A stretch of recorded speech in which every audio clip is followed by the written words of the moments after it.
All right, hello again. We are ready for Chapter 4 in the Psych of Aging course.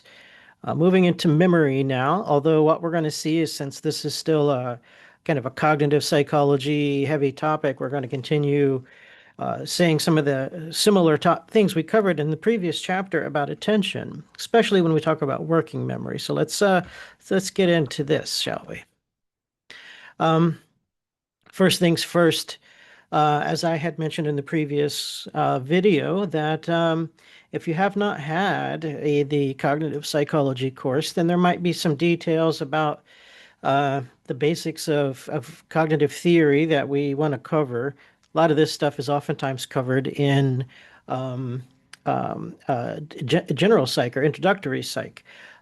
So you might have encountered some of this here, but this here is our standard theory of memory, if you will, which is sometimes referred to as the modal model. But here I just called it the basic memory theory. So what's this all about? The idea is that memory comes in three stages here: sensory memory, short-term memory, and long-term memory. Short-term and long-term memory are usually pretty self-explanatory when you think about the names and what that might imply. We don't maybe obviously think too much about sensory memory here. But what's going on? I'll give like the quick overview of what this whole series of memory processing stages is all about. Is that we have a lot of sensory data that comes in, right? Where our eyes and our ears and just being bombarded with a lot of sensory stuff. But as we were talking about in the attentional chapter, we need a filter, right? We need a bottleneck. We need something that will prevent all of that extraneous stuff from entering into our cognitive systems because our internal cognitive systems have a much smaller capacity to handle all of this information. So our senses can handle a lot of data, but internally, at the level of attention, we can't. In fact, so what we want to see here is that the real capacity is not really at the level of attention. I might have maybe misspoke a little bit there. It's rather at the level of short-term memory, right? So our usual, you may have heard of this concept of 7 plus or minus 2 chunks of information stored in short-term memory. Got some issues with that we'll talk about a little bit. Um, but obviously, sensory memory can hold a lot more than that. And so in order to ensure that we don't overload the short-term memory system with more information than it can handle, we need the attentional filter or attentional bottleneck to prevent all of that extraneous stuff coming in. But of course, that attentional filter has to be tuned appropriately based on um, our task goals, right? So we're going to have those top-down influences on attention, which will determine which things we selectively allow into the working memory or short-term memory system. Of course, we also talked about attentional capture, that sometimes something that's very conspicuous and salient will force its way through that attentional pathway and make it into our short-term system. So studying sensory memory is kind of a hard thing to do. One of the classic ways to do this, this was research done in the 1960s by George Sperling, he would sort of flash an image on a screen for a very, very brief amount of time.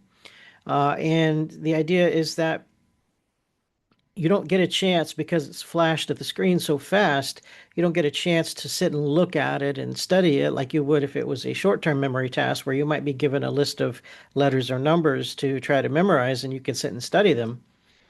In this case, it's just that very brief fraction of a second that you see all of these letters or numbers. And the claim here is that that fleeting image is stored very, very briefly in a sensory memory system. And if it's a visual process, then this is called iconic memory. It can also be an auditory process. So we have different sensory memory systems for each of the senses. So that would be called echoic memory. And one of the things that Sperling found is that if you presented people with, say, a 3 rows of letters, let's say, and each row had 4 different letters in it, so now we have 12 letters on the screen, people can usually only report the top row. And that would suggest that maybe uh, the capacity of sensory memory is relatively low. And that's called the whole report technique, where you see a whole array of letters and you have to report the whole thing. But then in a variation, he came up with the partial report technique, where you see the entire array of 12 letters, But now what happens is you are given a cue. So after the letters appear and then disappear, you are given a cue to report either the top row, middle row, or bottom row. Usually this is like a tone that's either a high pitch or medium or low pitch tone. And then you report whichever row. And what he finds here is that people can successfully report any one of those three rows.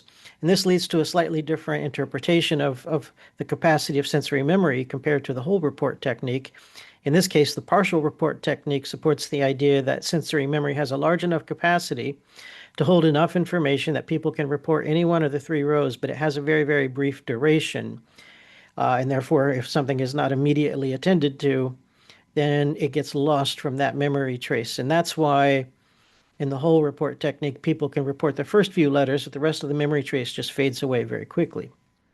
So if we attend to it, it makes it into short-term memory, and this is where we are now thinking about it, right? And so the concept here of maintenance rehearsal means that if I've been given some information, I'm going to maybe repeat that to myself, and that's going to help me keep it active. It's a very common thing to do in a memory test, where if I were to tell you maybe six numbers in some random order, right? I could just say 8, 6, 4, 2, 1, 7, 3. I don't know how many numbers that was.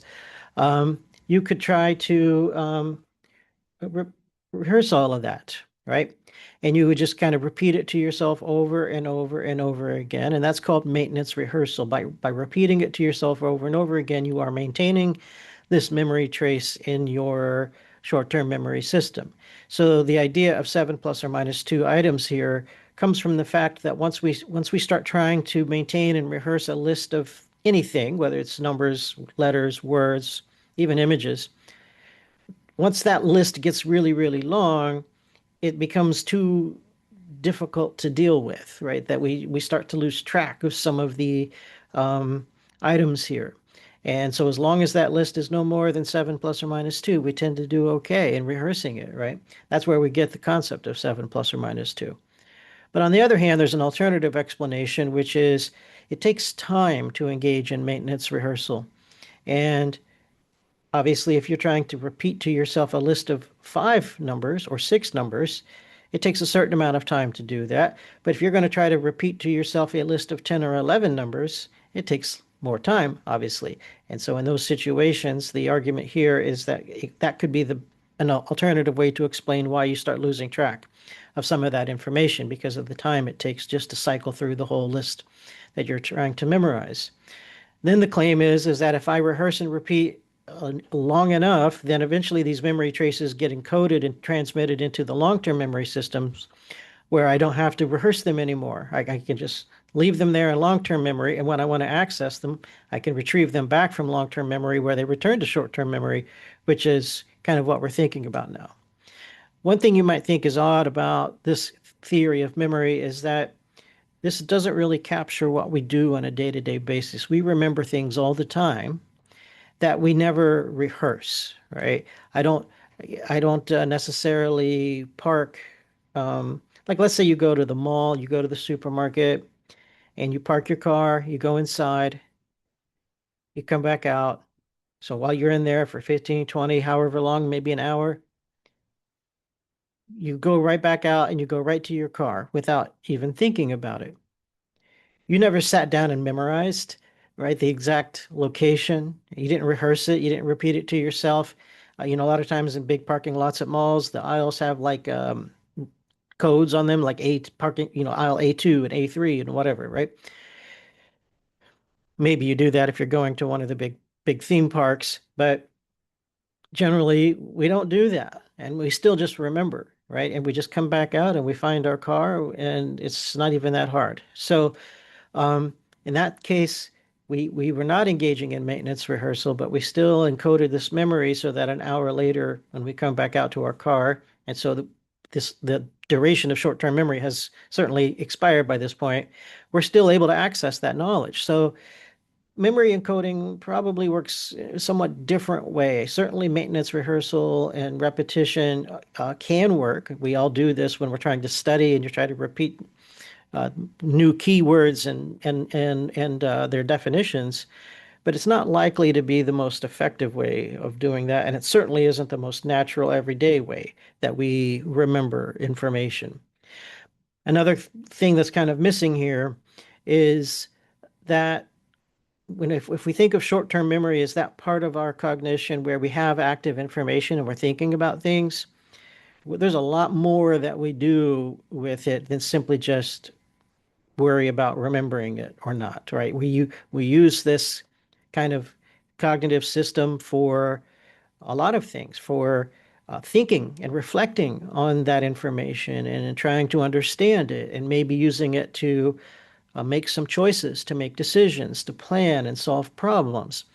So it's really better understood as a place where we use and work with that information. And that's why, if we go on here to the next slide, by the time we get to the 1980s, the concept of short-term memory starts to become abandoned in favor of what here is now called working memory. And so on the left is the kind of classic model of working memory. So it's no longer just a short-term system that just holds information for some short period of time, but now it becomes a multimodal system. Multimodal here referring to different kinds of memories based on different sensory structures. And it's a system that does lots of things with the information. So let's start in the middle here. The three boxes in the middle: visual spatial sketchpad, episodic buffer, and phonological loop. Those are considered to be three different working memory systems, and they all hold memories. And as the visual spatial sketchpad box is named, right, this holds visual information, imagery of a sort, right, and spatial information. The phonological loop is that rehearsal thing that we can do. So if you have that kind of internal repetition of some list of numbers, then it becomes a verbal thing, but you're not saying it out loud. So it's more of an internal verbal looping, right, as you repeat those numbers to yourself. But in the middle, there's also the episodic buffer, which is our memory of episodes or events, right? Event related memory. I can remember, if I saw, maybe if I saw a car crash on my way to work this morning, I can maybe visualize that whole event. It's not just a single picture in my mind, as in the case of the visual spatial sketchpad, but I can kind of see it happening, right? So that kind of internal memory for the event is stored there. So we have these three different kinds of memory systems here that work with three different kinds of pieces of information. Each one is also interconnected with a long-term memory system down on the bottom here. That box at the bottom represents more of a long-term storage system. So in this case, the visual spatial sketchpad is connected to visual semantics. This refers to our understanding of the meaning of certain visual images. Likewise, the phonological loop is connected to our actual linguistic semantics, right? So our understanding of the meaning of words, language. And we also have episodic long-term memory because we can also remember events that have happened a long time ago, not just ones that might have happened a few moments ago. At the top, we see something else here. This is now called the central executive, and this is maybe relevant coming out of the last chapter, the previous chapter. We talked about executive function. An executive function's job might be to inhibit certain things, right? Inhibit distractors and so one way to think about this here is that we might have a lot of stuff happening in all three of these different working memory boxes. And maybe I am trying to repeat something to myself using the phonological loop, in which case I might need to make sure that I'm inhibiting some visual distractions that might be going on. And that means maybe the central executive's job is to inhibit the other two boxes here rather than, and just make sure that only, information is going into the phonological loop. So it can play a role here in being that attentional controller of sorts, right? That's one way to think about the central executive, is that it is the attentional controller. It allows us to determine which information coming in from the senses is going to come in the first place. And then once it does come in, it has to be allocated to the appropriate box here. And so that's another job of the central executive. I like this image on the right because it also helps us visualize how this looks across the brain. That we think of the central executive here as the prefrontal cortex. And as I talked about in the previous chapter, the prefrontal cortex is involved in attention and inhibition. So we're going to, assign the central executive to the PFC here. A little further back in the frontal lobe is something called the ACC, that stands for the anterior cingulate cortex. And that's also crucially involved in attention. So we might want to separate out, biologically at least, physiologically, the central executive from the attention controller, because we assign them to do two different parts of the brain. The working memory model on the left doesn't particularly do that, but we can biologically at least see there's a connection there. Meanwhile, we also have the episodic buffer located, happening. A lot of activity in the parietal lobe is important for that kind of event-related perceptual information. Visual imagery is associated with activity in the visual cortex, which is in the occipital lobe of the brain.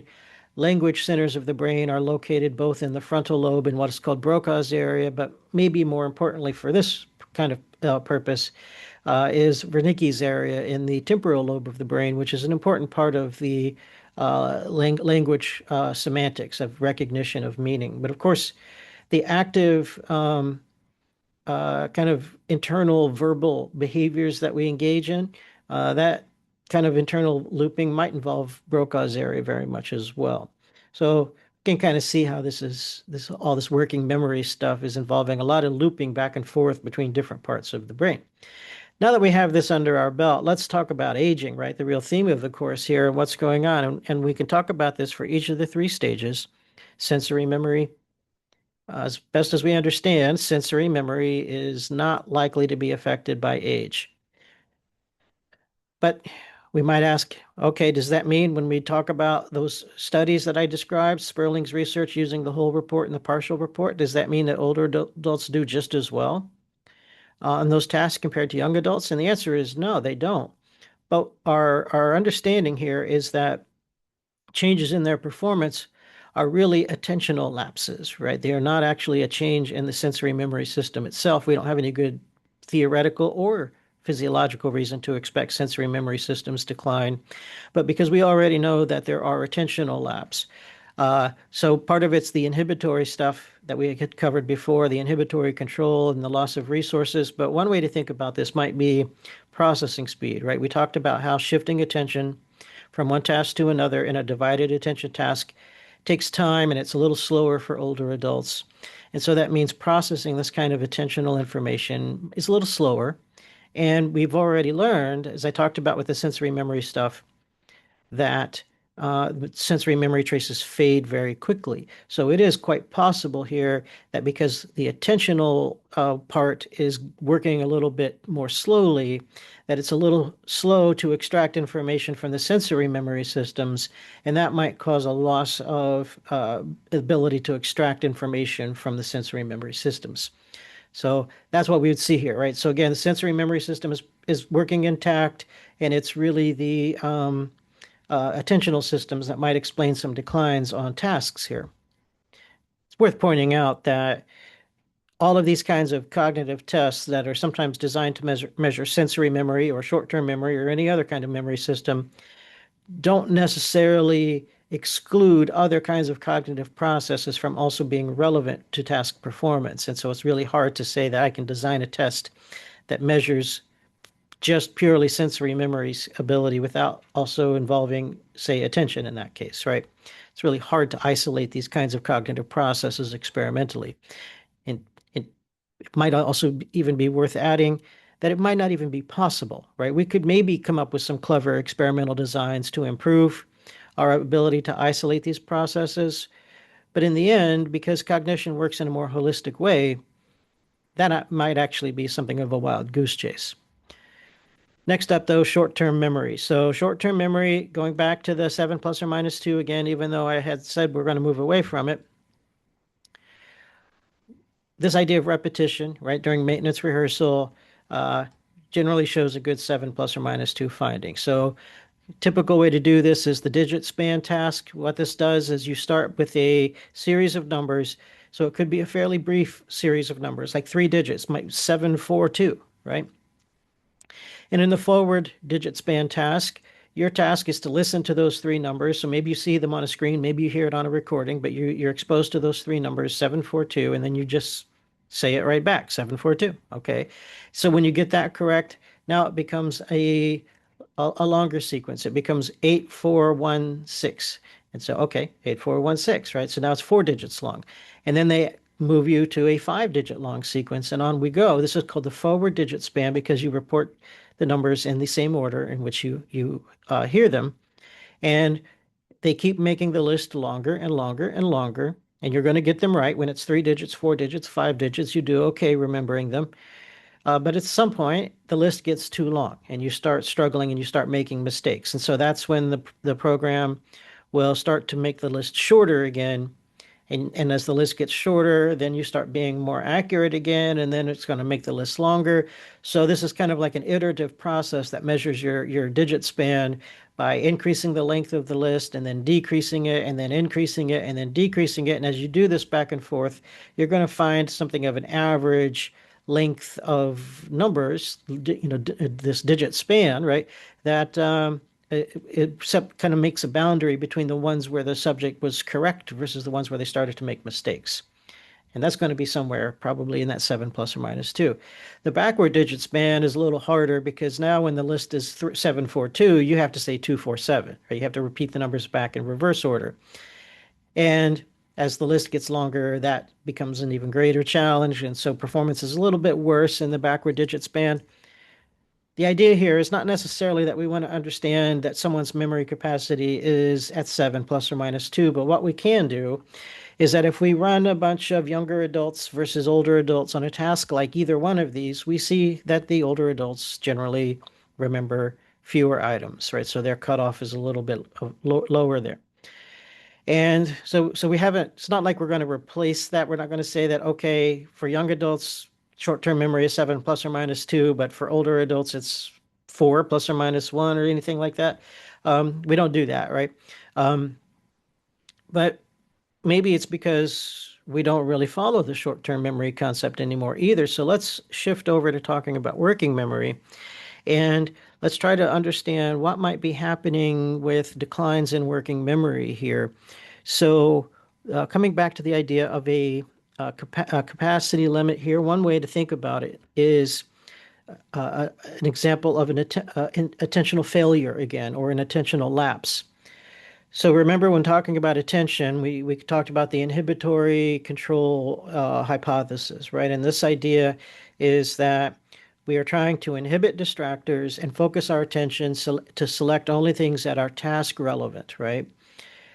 And if we fail at this, and then we have some task relevant information coming into our working memory system, but we also have a lot of task irrelevant information coming into the working memory system, then what we have quickly done is we have overloaded the working memory system with both task relevant and task irrelevant information because we have failed to inhibit the distractions here. So this would suggest here that any performance failure on a working memory or short-term memory task is not necessarily caused by the working memory system getting smaller and not able to hold as much information, but rather what it means is that the attentional filters are not working as well and they're not preventing the distractors from coming in. So now it's just becoming a bigger load for the working memory system to try to deal with task positive information while also being overwhelmed with a lot of irrelevant distraction. So that's one way to think about aging and working memory here, is that it's really just distraction again, right? I had mentioned earlier that the processing speed could explain some of the declines on sensory memory tasks, and that could also be at work here with working memory, because as I said, maintenance rehearsal takes time, and the longer it takes us to cycle through rehearsing and repeating some list of things, that increases the chance of forgetting because it's taking too long, and the memory trace fades over time, perhaps. So that's one other alternative to explain what's happening here. But again, the idea is that this would imply that the working memory system is essentially functioning normally, right? It has not decreased in its capacity to hold information, but it's the attentional system making it less efficient because it has to deal with distractions, and it's also just doing things a little more slowly, perhaps. we can consider something similar with long-term memory here. We don't particularly think that with long-term memory, we're experiencing what we'll call storage loss.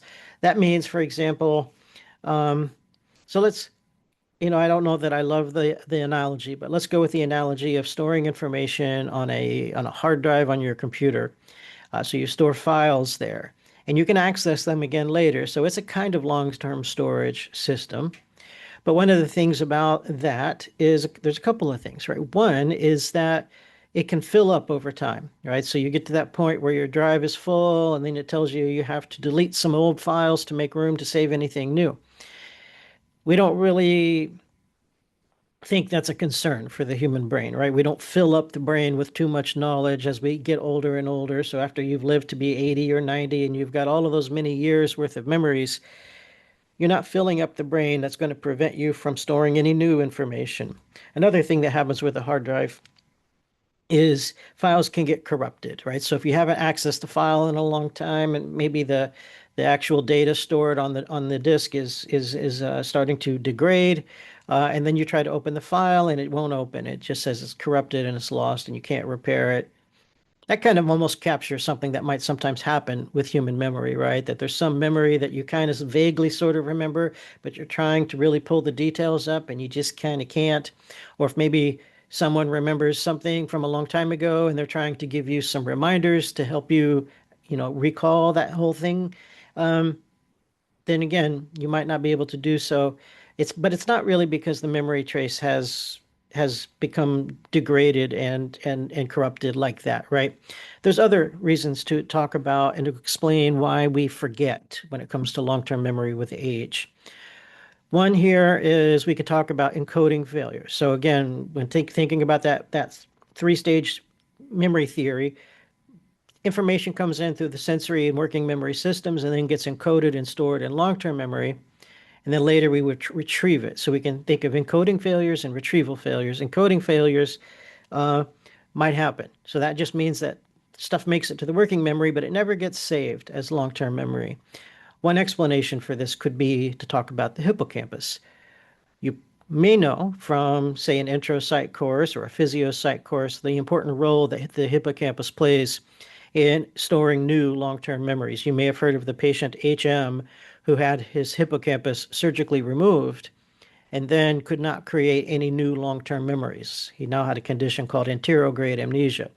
And this happens sometimes in other cases where people might have some other kind of brain injury that damages the hippocampus and it causes a form of anterograde amnesia. As we get older, the hippocampus actually gets smaller. In fact, so this is one area of the brain. You may have heard somebody say at some point that we're born with all of the neurons we'll ever have, and that's really not true.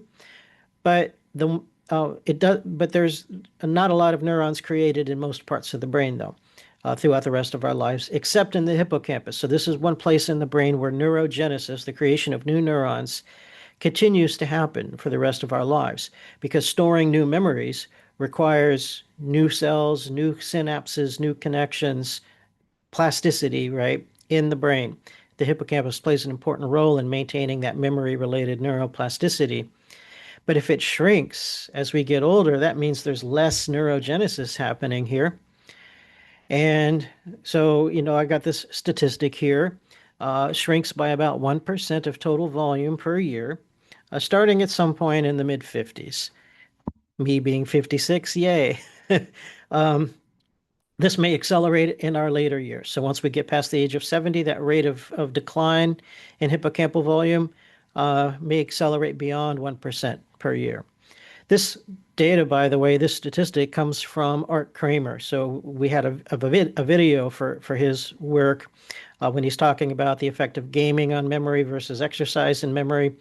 And his research shows this exact finding here that people are showing some decline in the size of their hippocampus with age.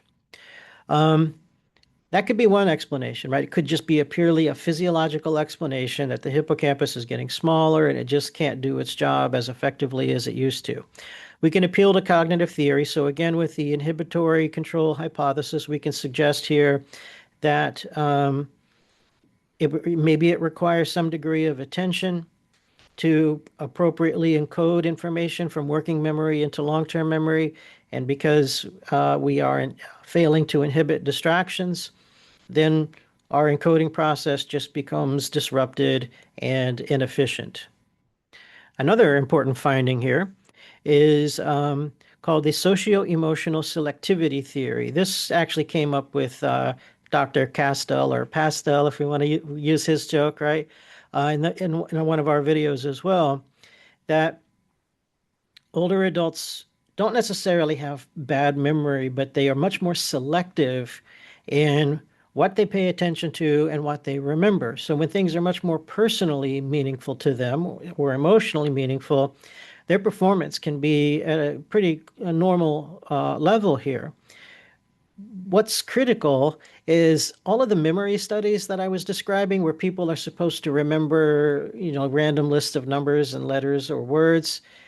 Those are usually not at all personally or emotionally meaningful to our research subjects. So that could be a big reason why older adults show worse performance here. It's not because they just can't remember, or it's not because they have any kind of cognitive problems. It's just that they don't necessarily allocate the same motivated effort to remember that kind of stuff. It's right. So it's a strategic choice to allocate our resources only to things we think are important. And if it's not very important, I really don't want to waste my time and my effort and my energy trying to remember this kind of stuff. So it's really kind of unfortunate that a lot of cognitive research and memory research uses these kinds of neutral and arbitrary stimuli that are not particularly ecologically valid. That is, kind of things we really remember in real everyday life. Uh, let's shift over to retrieval failures here. So now let's say something has been encoded in long-term memory, so it's really in there, but we need to retrieve it. We need to find it, right? So the memory trace is somewhere in some giant warehouse full of memories, and I got to go find it. This actually requires a form of attention, right? So as I've labeled it down here, it's more of a form of internal attention as opposed to external attention. We usually think of attention as paying attention to what's going on around us. That's external attention, more sensory guided. But when I am thinking about myself and I'm reminiscing and reflecting and accessing memories, I am paying attention, but I'm paying attention to what's going on inside of me, instead of outside of me. So that's internal attention. And this kind of internal attention can also be impaired, just like external attention is. So we can have inhibitory control problems with internal attention. What does that look like? Well, if I have a long lifetime of memories that are all sitting in this giant memory warehouse of mine, then when I'm looking for the desired memory, I also have to inhibit or suppress other memories that might also be trying to get my attention in various ways, but they're not relevant. And so my ability to suppress those kinds of distracting memories can be impaired. So again, it becomes an attentional failure, but a more internal attentional failure rather than an external attentional failure, right? Um, so in all these kinds of situations, we're going to see that attention might become the bigger issue than memory really is. Another thing to say here is that when we talked about attentional performance in the previous chapter, we saw that older adults show a lot of compensatory activity in the frontal lobe during these attentional tasks, suggesting that they are kind of compensating for some of the other declines by trying a little harder using frontal areas of the brain. It's like that attentional controller in the ACC. In this case, we see the same kind of compensatory activity in these memory tasks, and that would again suggest the important role of the central executive and the attentional controller, even in a memory retrieval kind of a task. And so they're trying harder, but it's not always easy to maintain that kind of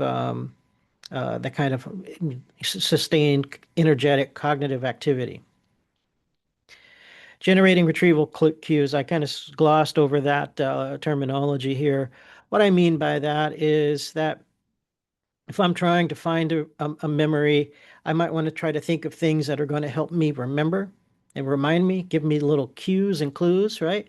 But sometimes, of course, that means being able to generate more information. And again, some limitations to our ability to attend to those different cues and access them can also make it harder to generate the appropriate retrieval information. Now, finish this up, we want to talk about how do we make things better. We covered this a little bit in the previous chapter, talking about the role of games in improving attention. And the answer was not really. There was a couple, like the NeuroRacer studies, that could maybe do something along these lines. But are there some other interventions? Let's talk about nutrition. Is there such a thing as an anti-aging diet? Well, yeah, there certainly is. We've talked about this in the physical aging chapter with, um, having a diet high in antioxidants, which fights off the free radicals and therefore minimizes oxidative stress. That's good for overall health, right? So it's good just to minimize overall aging and maybe improve our vascular health. Good for cardiovascular disease. Good for preventing cancer. But it's also good for the brain, right? So oxidative stress can affect the brain or changes in our vascular system, right? Cardiovascular problems that might cause blood flow concerns means less blood going to the brain. So brain health is impacted here too. What else do we know here? Protein is important. A key component of nutrition here is that when we digest proteins, in the digestive system, proteins are decomposed down into their constituent amino acids. We absorb those amino acids through the intestines, and then our body takes them and uses them to synthesize new proteins inside of us, right? But one of the other things that it does is it also uses those amino acids to synthesize neurotransmitters, right? Dopamine. Notice amino in the word amino acid has the amine there, right? So when we talk about dopamine, um, it's the same word because it's built out of these kinds of amino acids, right? So what this would suggest is that if we have a diet that's low in proteins, that means we have a diet that is low in amino acids. And that means we're not going to synthesize neurotransmitters, and we can then see a decline in certain kinds of neurotransmitter systems. And that can then be implicated in certain kinds of cognitive declines, right? That we just don't have enough neurotransmitters because we're not getting enough protein. I mentioned the hippocampus shrinking as we get older. So what we want to do is we want to maximize neurogenesis, new neurons being created in the hippocampus. And one compound relevant to that is called BDNF, right? Brain-derived neurotrophic factor, which is a chemical that just kind of helps increase neurogenesis, among other things. And so diets rich in omega-3 fatty acids actually increase BDNF levels and improve the neurogenesis there. We know that some vitamin deficiencies are associated with memory problems, B and D vitamins. Other things related to, say, alcoholism are associated with vitamin deficiencies that can lead to Korsakoff syndrome, but that's a pretty severe clinical thing. But, outside of that kind of really severe pathological issue, again, just general vitamin deficiencies are relevant here. Important to note about iron deficiency. So if someone has low iron, right, they have a form of anemia, perhaps. This affects hemoglobin in the blood, and that means it affects the ability of hemoglobin to bring oxygenated blood to the brain. And maybe we're going to see declines in memory and attention as a result of that. You don't have to be old for that to happen, right? This can happen to young adults as well, but maybe some concerns with these are increasing as people get older, especially if maybe they have a lifetime of some accumulated problems related to that.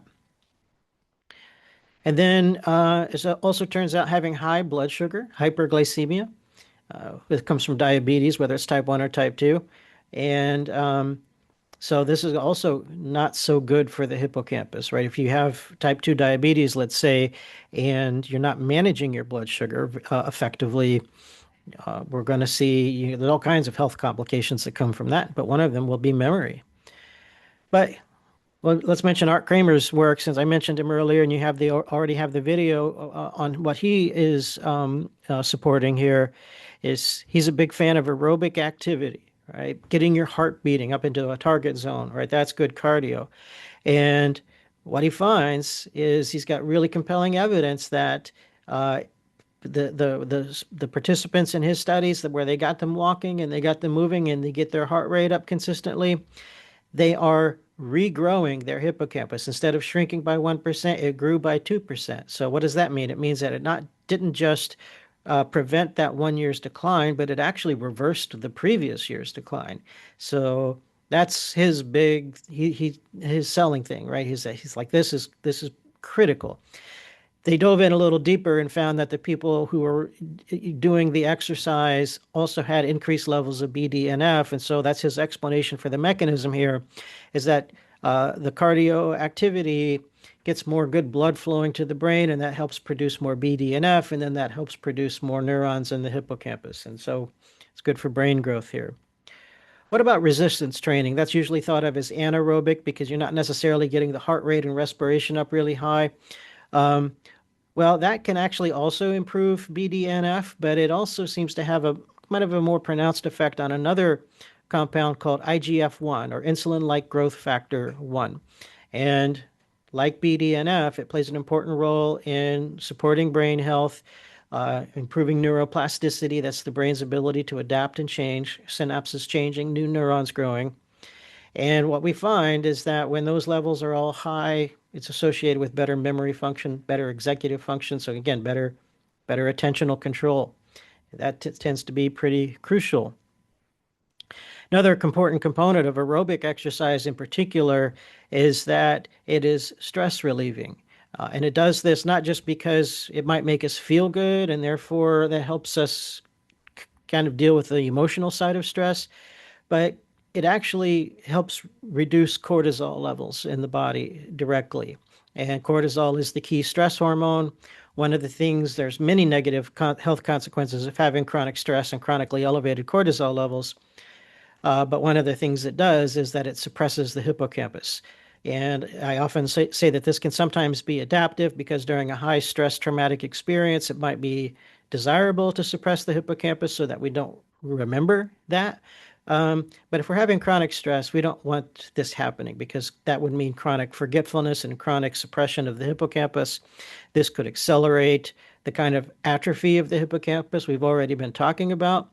All right, so just normal age-related stuff is already happening, but we can make it worse if we have a lot of chronic stress in our lives.